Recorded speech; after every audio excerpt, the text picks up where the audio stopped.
Shalom, shalom, très chers téléspectateurs, que Dieu vous bénisse là où vous nous suivez. Bien, vous êtes dans CGC TV, croissez dans la grâce et dans la connaissance télévision avec le pasteur Jimmy Senga. Bien, très chers téléspectateurs, le thème de ma prédication aujourd'hui est intitulé La vocation et le sacrifice. Bien, avant de commencer cette prédication, j'aimerais faire la prière. Éternel Dieu, je te rends grâce pour cette opportunité que tu m'as accordée pour prêcher ta parole. Laisse que ton esprit illumine les cœurs de tous ces ascènes qui sont prêts pour recevoir ce message. Parce que l'homme ne vivra pas seulement du pain, mais de toute parole qui sort dans ta bouche. Je bénis ton nom, c'est toi qui es notre Dieu. Je te rends toute la gloire parce qu'en dehors de toi, il n'y a pas un autre. Au nom de Jésus. Amen. Praise God, hallelujah, praise God, hallelujah. Bien, très chers téléspectateurs, comme je vous ai dit, le thème de ma prédication aujourd'hui est intitulé La vocation et les sacrifices. Bien, je vais commencer par la vocation. Alors, c'est quoi la vocation? Praise God, hallelujah. Alors, c'est quoi la vocation? Nous allons lire dans l'épître aux Éphésiens, chapitre 4, verset 1er. Éphésiens, chapitre 4, verset 1er. Je vous exhorte donc, moi, les prisonniers, dans le Seigneur, à marcher d'une manière digne de la vocation qui vous a été adressée. Ici, c'est Paul qui écrit aux chrétiens qui étaient en Éphèse. Paul dit, hey, moi, Paul, prisonnier dans le Seigneur, je vous exhorte donc de marcher d'une manière digne de la vocation qui vous a été adressée. Alors, c'est quoi la vocation? Le mot vocation, d'abord, en grec, c'est klesis. Klesis. Klesis. Klesis.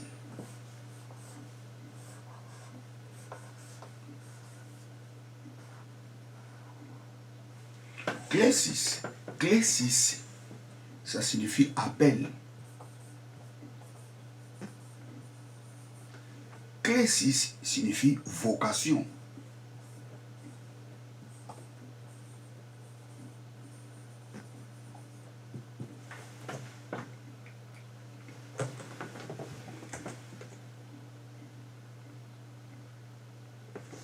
Klesis signifie appel.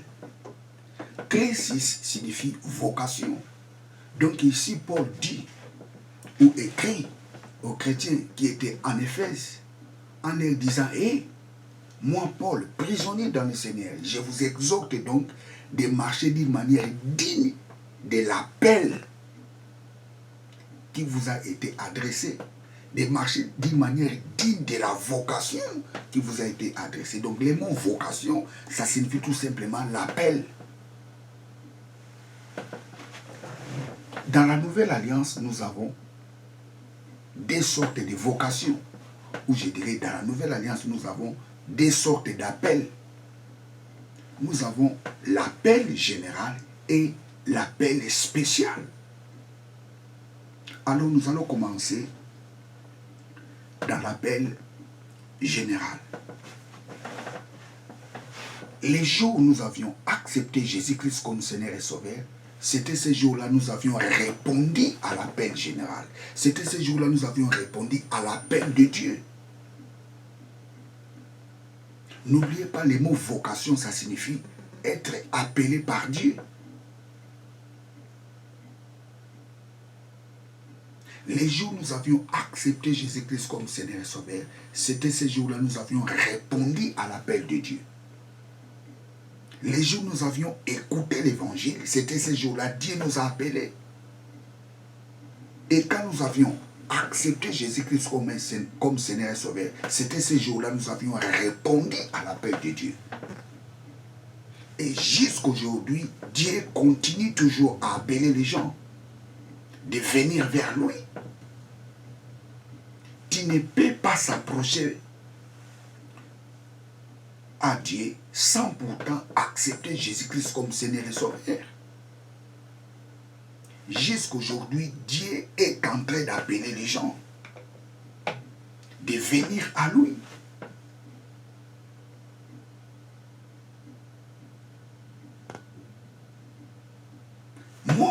Moi aussi les jours,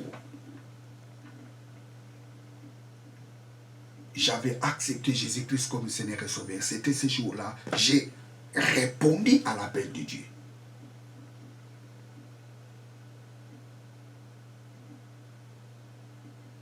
Praise God. Tous les chrétiens ont répondu à l'appel de Dieu. Tous les chrétiens ont reçu l'appel général.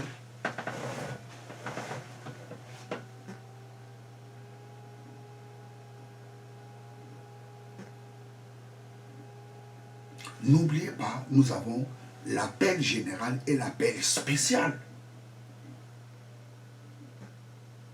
Tous les chrétiens ont répondu à l'appel général.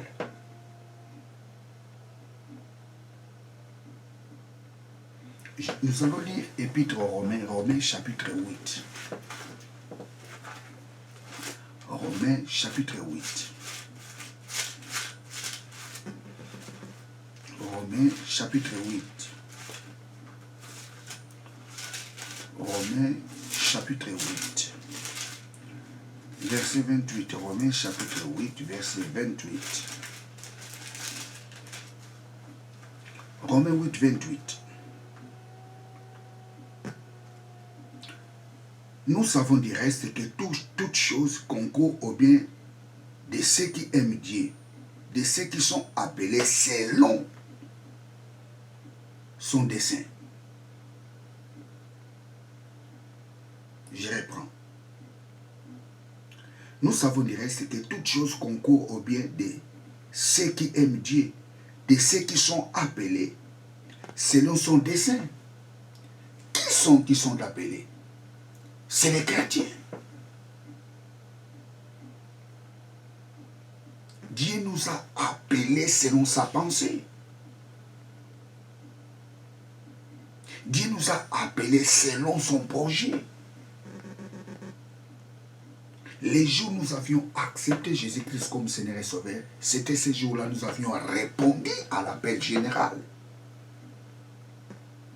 C'était ces jours-là nous avons répondu à l'appel de Dieu. C'était ces jours-là nous avons reçu la vocation. Parce que le mot vocation, ça signifie tout simplement appel. C'était ces jours-là nous avons répondu à la vocation.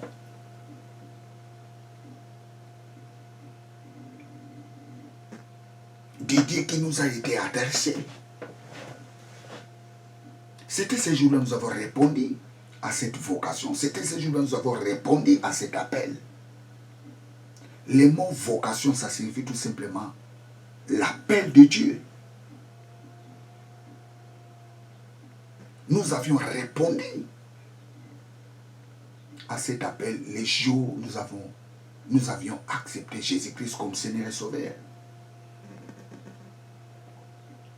Ça, c'est l'appel général. Alors, pourquoi Dieu nous a appelés? Nous allons lire Épître de Pierre. Première Épître de Pierre, chapitre 2, verset 9. Première Épître de Pierre, chapitre 2, verset 9. Première Épître de Pierre, chapitre 2, verset 9. Vous, au contraire, vous êtes une race élue, un sacerdoce royal, une nation sainte, un peuple acquis, afin que vous annonciez les vertus de celui qui vous a appelé des ténèbres à son admirable lumière. Dieu nous a appelés pour que nous annoncions sa parole. Dieu nous a appelés pour que nous annoncions aux autres de croire en Jésus-Christ comme nous aussi nous avons cru. Dieu nous a appelés pour que nous formions un royaume de sacrificateurs.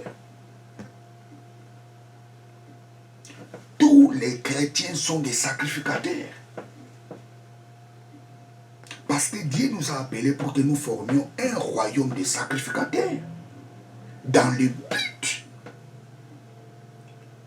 d'aller annoncer sa parole à ceux qui ne les connaissent pas. Et Paul souligne dans son épître, nous sommes ouvriers avec Dieu. Nous avions formé un royaume de sacrificateurs avec Dieu. Nous travaillons avec Dieu. Nous ne faisons pas l'œuvre de Dieu nous seuls. Nous faisons l'œuvre de Dieu accompagné avec lui-même. Accompagné avec Dieu. Dieu nous accompagne dans l'œuvre que nous sommes en train de faire. Nous ne sommes pas seuls. Nous sommes accompagnés avec Dieu. Vous savez, Dieu avait promis aux enfants d'Israël, si vous obéissez à ma parole, si vous obéissez à ma voix, je vous ferai un royaume de sacrificateurs. Mais hélas, les enfants d'Israël n'ont pas pu devenir les rêves de Dieu. Les rêves de Dieu étaient de faire Israël un royaume de sacrificateurs. Ces rêves n'étaient pas accomplis. Mais en Christ, Dieu a accompli ses rêves. En Christ, nous sommes des rois sacrificateurs. En Christ, nous avons formé un royaume de sacrificateurs. Praise God, hallelujah. Nous avions formé un royaume de sacrificateurs en Christ. Praise God. Toi qui me regardes, tu dois savoir une chose. Dieu t'a appelé pour que tu formes avec lui un royaume de sacrificateurs. C'est pour cela, lorsque tu pries, il faut dire, oh papa, merci, parce que tu m'as fait un roi sacrificateur. Praise God. Ce genre de paroles ne peut pas manquer dans ta prière. Oh papa, merci. Parce que j'ai formé avec toi un royaume de sacrificateurs. Oh papa, merci parce que tu m'as fait un royaume de sacrificateurs.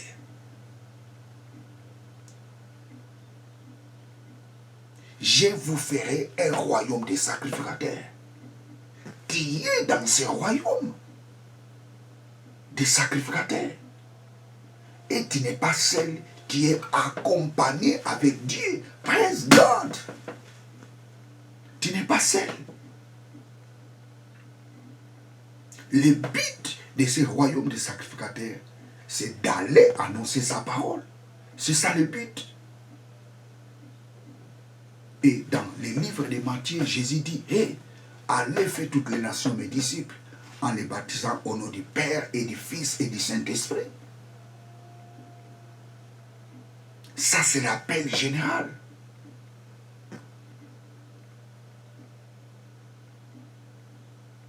Dans l'appel général, tous les chrétiens ont le devoir de gagner les âmes.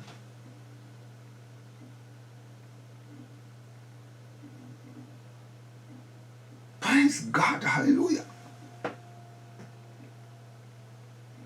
Oh, nous allons lire, j'ai beaucoup aimé 1 Corinthiens chapitre 3 verset 9. 1 Corinthiens 3, 9. Car nous sommes ouvriers avec Dieu. Vous êtes les champs de Dieu, édifices de Dieu. Nous sommes ouvriers avec Dieu. Praise God. Car nous sommes ouvriers avec Dieu. Vous êtes les champs de Dieu, l'édifice de Dieu. Nous travaillons avec Dieu. Nous avions formé un royaume de sacrificateurs avec Dieu. Praise God, hallelujah. Ça, c'est la première appel. Les jours où nous avions accepté Jésus-Christ comme Seigneur et Sauveur, c'était ces jours-là nous avions répondu à l'appel de Dieu. Ça, c'est l'appel général. Alors, parlons maintenant de l'appel spécial. L'appel spécial, praise God. L'appel spécial, c'est l'appel dans les ministères d'enseignement. L'appel spécial, c'est l'appel dans les ministères d'enseignement. Vous savez, dans les ministères d'enseignement, nous avons 5 ministères. Éphésiens chapitre 4, verset 11. Éphésiens chapitre 4, verset 11. Il a donné les uns comme apôtres, les autres comme prophètes, les autres comme évangélistes, les autres comme pasteurs et docteurs. 12. Pour le perfectionnement des saints en vue de l'œuvre des ministères et de l'édification du corps de Christ. Ça, c'est l'appel spécial. Tous les chrétiens sont appelés. Mais tous les chrétiens ne sont pas appelés dans l'appel spécial. Parce que dans l'appel spécial, nous avons l'appel dans les ministères d'enseignement. Ça, c'est encore une autre vocation. Dans la première vocation, nous avons l'appel général. Dans la deuxième vocation, nous avons l'appel spécial. Dans l'appel spécial, il y a des gens que Dieu a sélectionnés pour enseigner les gens. Il y a des gens que Dieu a sélectionnés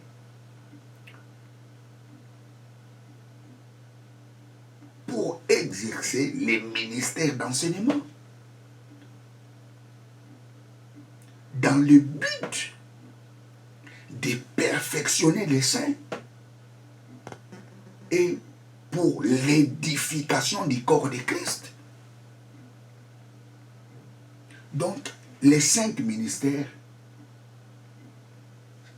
d'abord, c'est les ministères d'enseignement. Le but du 5 ministères, c'est d'enseigner. Ça, c'est le but des 5 ministères. Je vais relire. Verset 11. Éphésiens chapitre 4, verset 11. Et il a donné les uns comme apôtres, les autres comme prophètes, les autres comme évangélistes, les autres comme pasteurs et docteurs. 12. Dans le but de perfectionner les saints, en vue de l'œuvre du ministère et de l'édification du corps de Christ. Le but des 5 ministères, c'est d'enseigner les saints. Les mots perfectionner ici en grec, c'est katartizo. Perfectionner les saints dans l'œuvre du ministère. Perfectionner les chrétiens dans l'œuvre du ministère et pour l'édification du corps de Christ.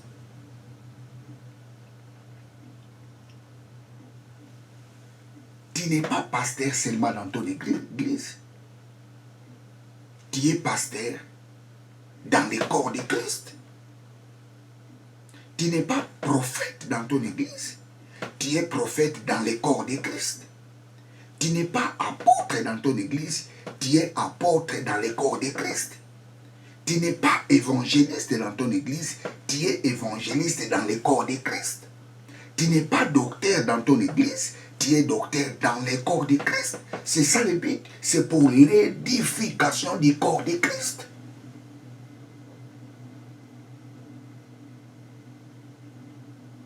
Tous les chrétiens sont dans le corps de Christ. Praise God, hallelujah. Tous les chrétiens ne sont pas appelés dans les ministères d'enseignement. D'une autre façon, tous les chrétiens n'ont pas reçu la vocation. d'enseigner les saints et pour édifier le corps de Christ. Tous les chrétiens n'ont pas eu cette vocation.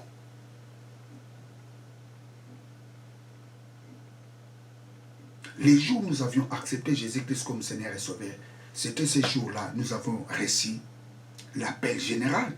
D'une autre façon, je dirais la vocation générale.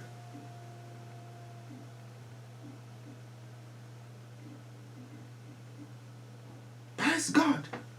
Tu ne peux pas être appelé dans le ministère d'enseignement si tu n'étais pas d'abord appelé dans l'appel général. Avant d'être appelé dans l'appel spécial, il faut d'abord être appelé dans l'appel général.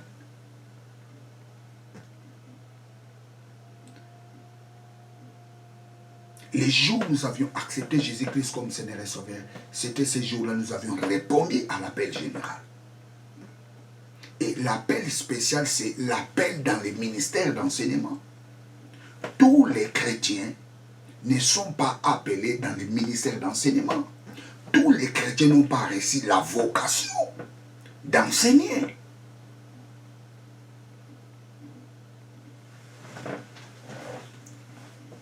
Nous allons lire Jacques chapitre 3, verset 1er. Jacques chapitre 3, verset 1er. Épître de Jacques. Jacques chapitre 3, verset 1er. Mes frères, qu'il n'y ait pas parmi vous un grand nombre de personnes qui se mettent à enseigner, car vous savez que nous serons jugés plus sévèrement. Jacques dit, hey, il ne faut pas qu'il y a parmi vous un grand nombre de gens qui se mettent. Il faut bien analyser les phrases. Qui se mettent. Les gens qui sont devenus prophètes. Et même les gens qui sont devenus apôtres par leur propre volonté. Les gens qui sont devenus docteurs par envie. Les gens qui sont devenus ministres de Dieu par envie. L'apôtre Jacques dit, hey, il ne faut pas qu'il y ait parmi vous les gens qui se mettent à enseigner. Parce que notre jugement sera sévère. Donc ce passage nous montre tout simplement, tous les chrétiens ne sont pas appelés dans le ministère d'enseignement. N'oubliez pas, le but du saint ministère, c'est d'enseigner. Un apôtre doit être un bon enseignant. Un prophète doit être un bon enseignant. Un évangéliste doit être un bon enseignant. Un pasteur doit être un bon enseignant. Un docteur doit être un bon enseignant. Un bon enseignant. On reconnaît un vrai homme de Dieu par son enseignement. Là où il y a les bons enseignements, les miracles se produisent. Praise God, hallelujah. Mais là où les miracles se produisent, il n'y a pas un vrai enseignement de la parole de Dieu. Ces miracles doivent être doutés. Parce que la vraie connaissance de la parole de Dieu produit les miracles. La vraie connaissance de la parole de Dieu produit l'onction. Praise God, parce que la Bible nous dit, là où l'esprit et la parole s'accordent, Jésus-Christ est Seigneur. La Bible nous dit, hey, Dieu a envoyé sa parole et ils étaient tous guéris. C'est la parole qui guérit. Quelle parole? C'est l'épignosis. La connaissance exacte, précise, correcte.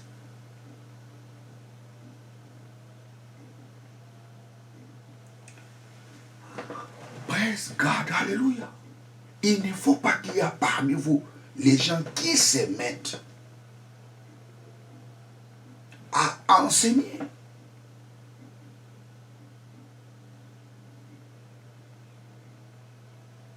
Donc, d'une autre façon, Il faut qu'il y ait parmi vous les gens qui sont mis par Dieu pour vous enseigner. Mais il ne faut pas qu'il y ait parmi vous des gens qui se mettent eux-mêmes à enseigner. Pourquoi? Parce que leur jugement sera sévère. Vous savez, prêcher la parole de Dieu, c'est un fardeau. Parce que notre jugement sera sévère. Sévère.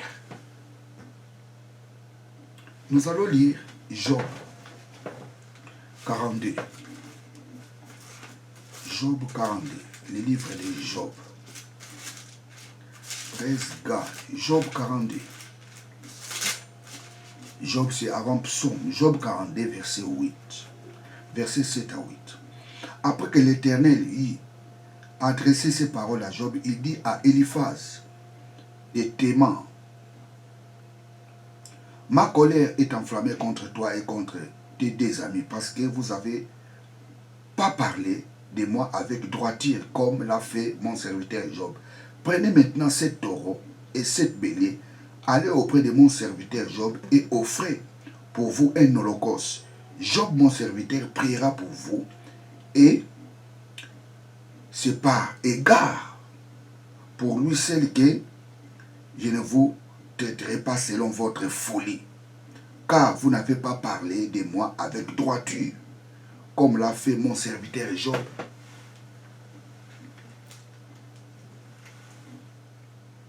Les 3 amis de Job, Dieu voulait les frapper. Pourquoi? Parce qu'ils enseignaient mal sa parole.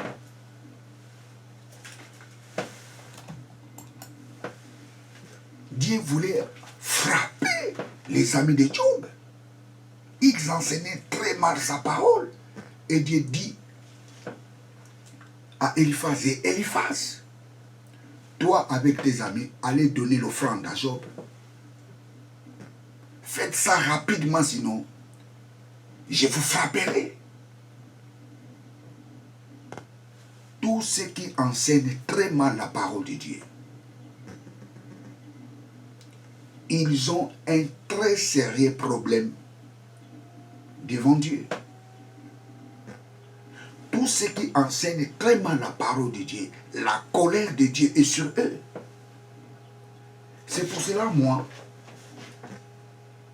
je n'ai pas honte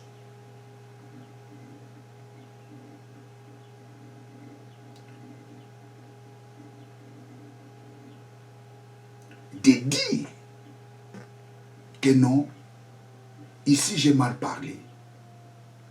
La vraie connaissance, c'est celle-ci. Moi, je n'ai pas honte de faire ça.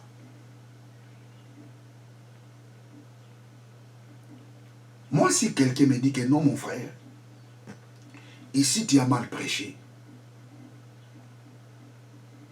la vraie connaissance, c'est celle-ci. Si je vérifie cela, cela est bon. Je n'aurai pas honte en plein air de vous dire ça. Je n'aurai pas honte.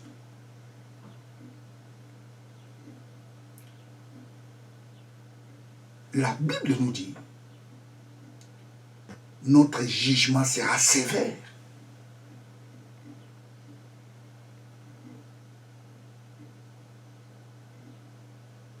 Je n'ai pas honte de contredire ma première prédication. Je n'aurai pas honte de vous dire ça. Que non, ce que j'ai dit là, ce n'était pas vrai. La vraie connaissance est celle-ci. J'aimerais bien être honnête devant Dieu au lieu d'être un hypocrite. Praise God, parce que cet évangile, ce n'est pas moi qui l'ai commencé.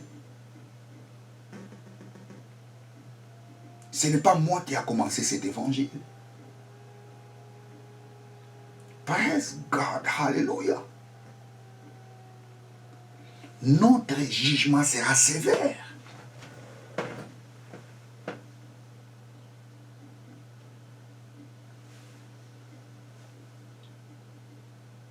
Praise God, hallelujah. Paul dit à Timothée, Timothée,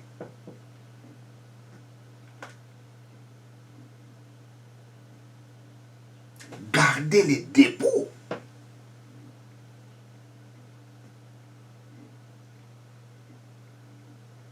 de la connaissance que tu as reçue.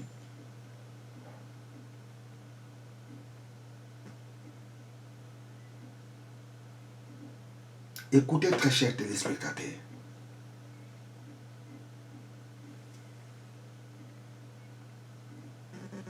Nous tous, nous avions été appelés par Dieu. Mais nous tous ne sommes pas appelés à enseigner. Tous les chrétiens ne sont pas appelés dans les ministères d'enseignement. Parce que dans les ministères d'enseignement, la Bible nous dit que notre jugement sera sévère.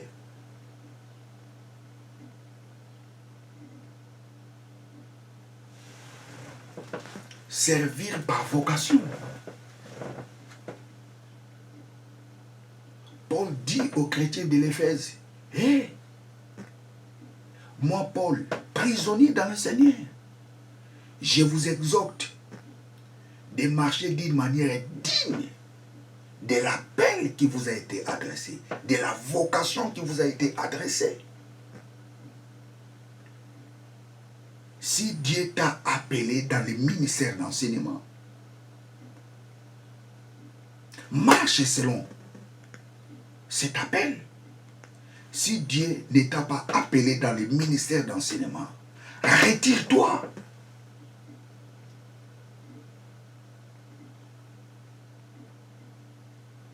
Je vous exhorte donc de marcher d'une manière digne de l'appel qui vous a été adressé. Celui qui sert Dieu par vocation, il marche d'une manière digne selon la vocation de son appel. Praise God. Celui qui sert Dieu par vocation, il ne cherche pas de gagner de l'argent, mais il cherche de gagner les âmes. Praise God. Celui qui sert Dieu par vocation, il ne cherche pas de gagner de l'argent, mais il cherche de gagner les âmes. Praise God. Celui qui sert Dieu par vocation ne cherche pas sa propre gloire,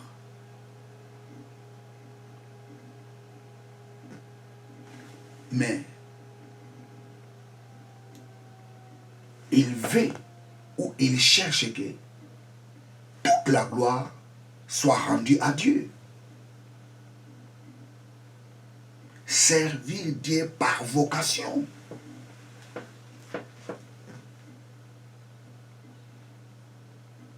On ne sert pas Dieu pour devenir millionnaire. Oui, pendant que nous servons Dieu, des millions peuvent nous suivre. L'argent peut nous suivre. Mais nous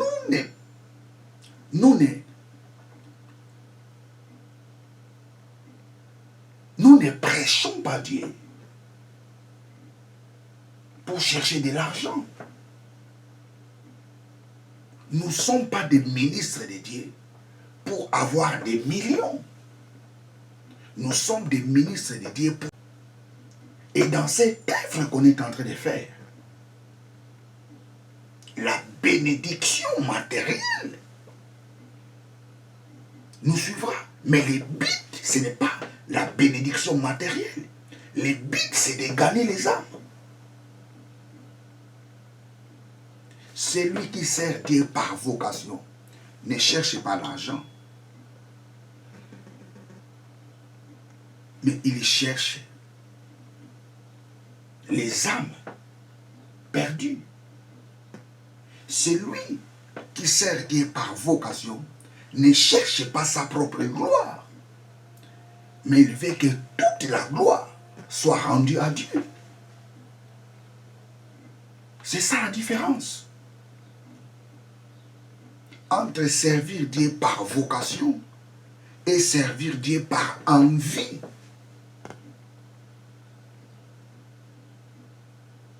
Il ne faut pas qu'il y ait parmi vous des gens qui se mettent à enseigner.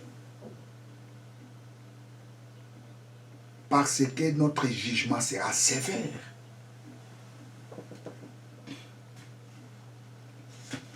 Praise God, hallelujah, praise God, hallelujah.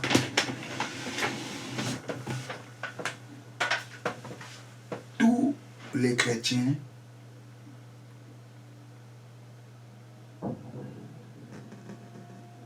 ne sont pas appelés dans les ministères d'enseignement. Nous tous, nous sommes appelés par Dieu. Mais nous tous ne sommes pas appelés dans les ministères d'enseignement.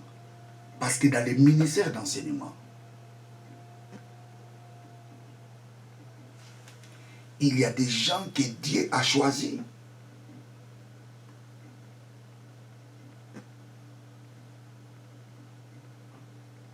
Pour exercer ce ministère.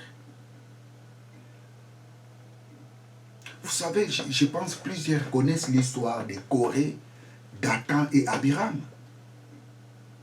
Corée, Dathan et Abiram n'étaient pas contents de voir Aaron comme souverain sacrificateur. Corée, Dathan, Abiram et les autres, ils ont dit que mais non, seulement Aaron. D'ailleurs, nous, on parle mieux que Aaron. Nous aussi, Dieu nous parle. Mais la fin de leur vie était terrible. Oui, tu es en Christ. Mais peut-être tu n'étais pas appelé d'exercer les ministères d'enseignement. Praise God. Reste là où tu es.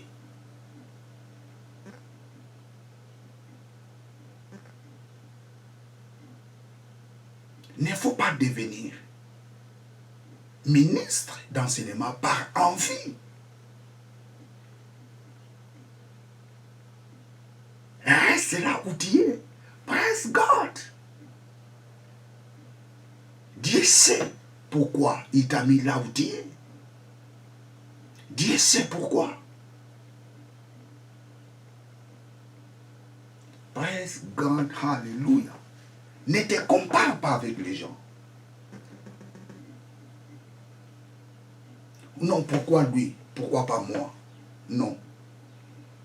Dieu sait pourquoi il t'a mis là-bas. Dieu sait pourquoi il t'a mis là-bas. Ce n'est pas parce que tu es incapable ou tu es capable. Dieu sait pourquoi il t'a mis là-bas.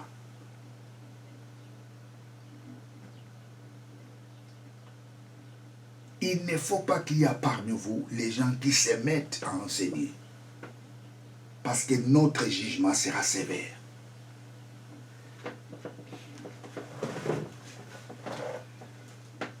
Praise God. Alors, je vais parler sur les sacrifices.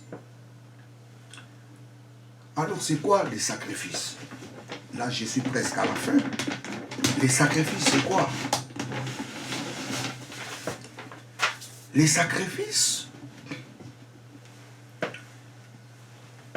c'est quelque chose qu'on offre à Dieu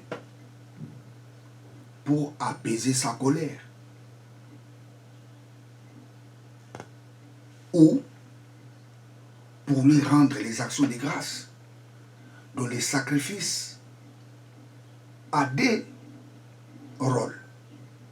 Soit pour apaiser la colère de Dieu, ou pour lui rendre les actions de grâce. C'est ça le rôle d'un sacrifice. Vous savez, dans les livres de Job, 42, versets 7 à 8. Eliphaz et ses amis, Dieu leur avait demandé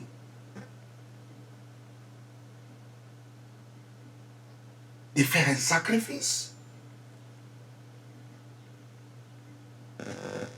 pour apaiser sa colère. Pourquoi? Parce que ils avaient mal prêché sa parole à Job.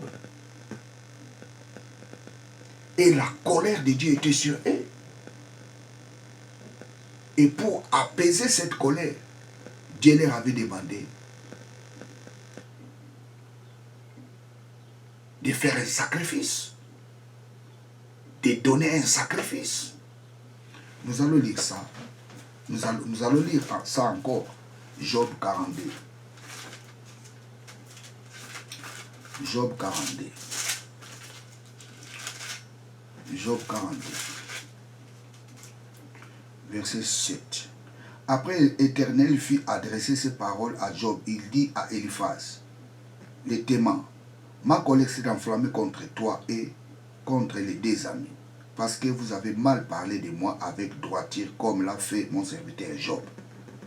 Prenez maintenant 7 taureaux et 7 béliers, allez auprès de mon serviteur Job, et offrez-les pour vous un holocauste.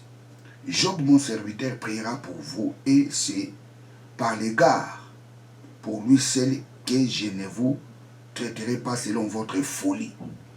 Car vous n'avez pas parlé de moi avec droiture, comme l'a fait mon serviteur Job. Pour apaiser la colère de Dieu, c'est Eliphaz et ses amis, Dieu leur avait demandé de donner un sacrifice.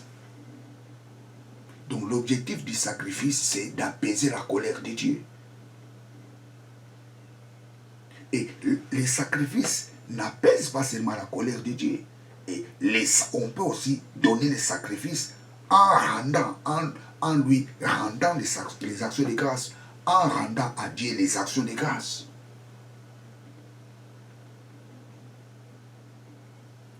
Praise God, hallelujah. Nous allons lire Exode chapitre 5, verset 3. Exode chapitre 5, verset 3. Exode 5, 3. Exode chapitre 5, verset 3. Il dit, le Dieu des Hébreux nous a apparu. Permets-nous de faire 3 journées de marche dans le désert pour offrir les sacrifices à l'Éternel, afin qu'il ne frappe pas de la peste ou de l'épée. Les enfants d'Israël demandent à Pharaon,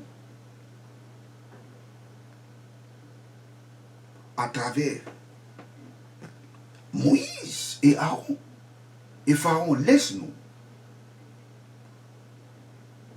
aller offrir les sacrifices à notre Dieu. Sinon, il nous frappera de la peste et de l'épée.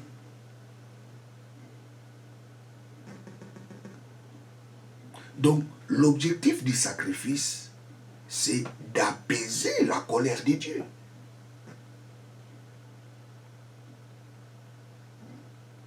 Et si vous lisez l'histoire de David, de Samuel chapitre 24, David a désobéi à la parole de Dieu. David a ordonné les recensements. Ce qui n'était pas permis au roi de le faire, c'était le travail des Lévites. Et cette désobéissance a enflammé la colère de Dieu. Et Dieu a dit à David, et David, je te propose 3 choses. 7 années de famine, 3 mois, tu seras chassé par tes ennemis, et 3 jours de la peste, tu choisis parmi ces choses. C'est 3 pénitions. Laquelle que tu veux pour qu'il puisse s'accomplir. Et la Bible nous dit, David a choisi 3 jours de la peste. La Bible nous dit, la colère de Dieu s'était enflammée en Israël. Il y avait plusieurs morts en Israël. Et pour apaiser la colère de Dieu, David a offert un sacrifice. Et cet sacrifice a apaisé la colère de Dieu.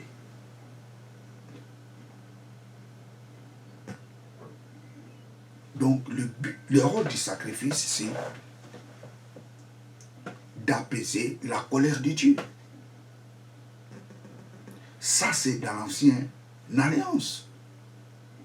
Et dans la nouvelle alliance, les seuls sacrifices qui peuvent apaiser la colère de Dieu, c'est la mort de Jésus. La mort de Jésus, c'est le sacrifice par excellence. La mort de Jésus a apaisé la colère de Dieu. Parce que toutes les bêtes de l'Ancien Testament étaient les types de Jésus. Jésus est l'antitype de tous les types qui étaient dans l'Ancienne Alliance. Praise God, hallelujah.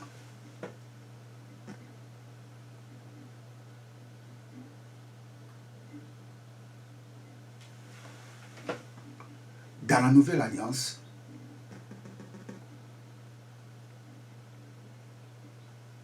les seuls sacrifices qui peuvent apaiser la colère de Dieu, c'est Jésus. La mort de Jésus a apaisé la colère de Dieu. Car Dieu a tant aimé le monde, il a donné son Fils. Ça, c'est le sacrifice. Afin que quiconque compte en lui ne périsse point, mais qu'il ait la vie éternelle. Dieu a donné son Fils. La mort de Jésus a apaisé la colère de Dieu. Que personne te dise pour que la colère de Dieu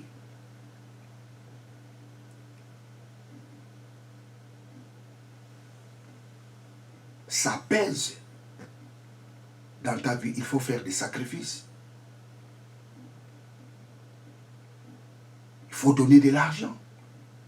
Il faut offrir des bêtes. Il faut égorger les moutons. Il faut égorger des poules.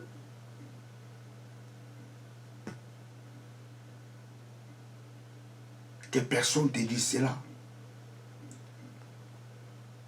C'est la mort de Jésus qui a apaisé la colère de Dieu.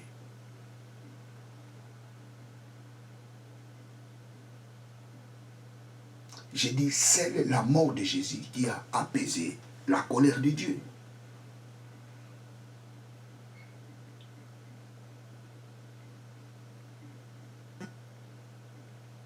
Oh non, pour que Dieu te pardonne, il faut faire des sacrifices.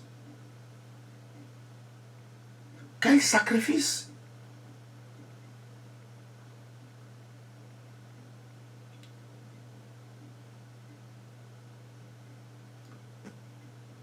Le seul sacrifice qui peut apaiser la colère de Dieu dans ta vie, c'est Jésus.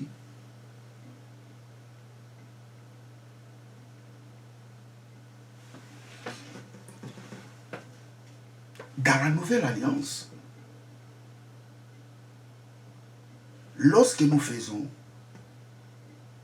des choses qui plaisent à Dieu, nous offrons notre corps comme un sacrifice vivant.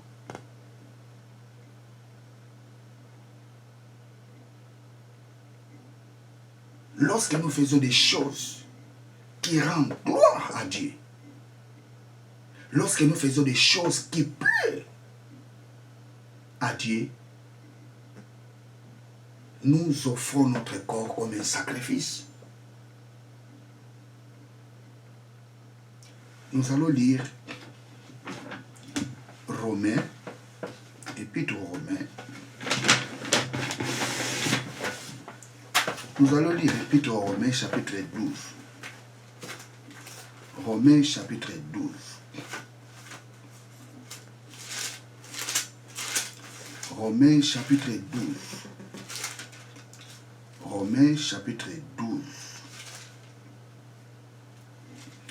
Verset 1 à 2. Romains chapitre 12, verset 1 à 2. Je vous exhorte donc, frères, par la compassion de Dieu, à offrir vos corps comme un sacrifice vivant, saint, agréable à Dieu, ce qui sera votre part, un culte raisonnable.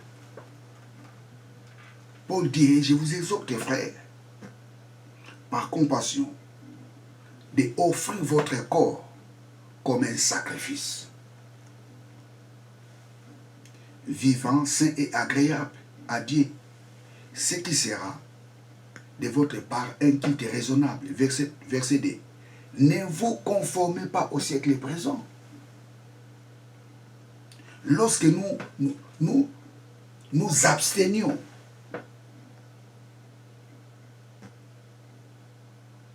de se conformer comme les gens de ce siècle, nous offrons notre corps comme un sacrifice agréable et vivant devant Dieu. Écoutez, mon très cher ami, tu dois offrir ton corps comme un sacrifice vivant, agréable et saint devant Dieu.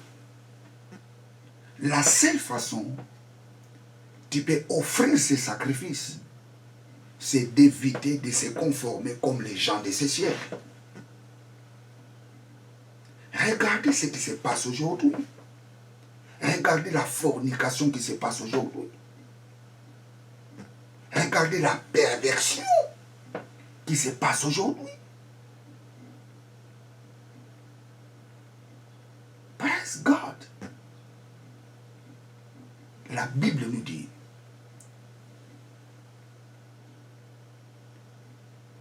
de ne pas se conformer comme les gens de ce siècle. Si nous ne conformions pas comme les gens de ce siècle, c'est-à-dire nous offrons notre corps comme un sacrifice agréable et saint, vivant devant Dieu. Les sacrifices, ce n'est pas égorger des moutons. C'est déjà passé. Les sacrifices, ce n'est pas égorger les oiseaux. C'est déjà passé. Les vrais sacrifices que tu dois offrir à Dieu, c'est de marcher d'une manière digne de ton appel. Ça, c'est les sacrifices par excellence. Que personne ne te trompe d'égorger les moutons pour que la colère de Dieu s'apaise dans ta vie. Que personne te dise il faut égorger les oiseaux pour que la colère de Dieu s'apaise dans ta vie.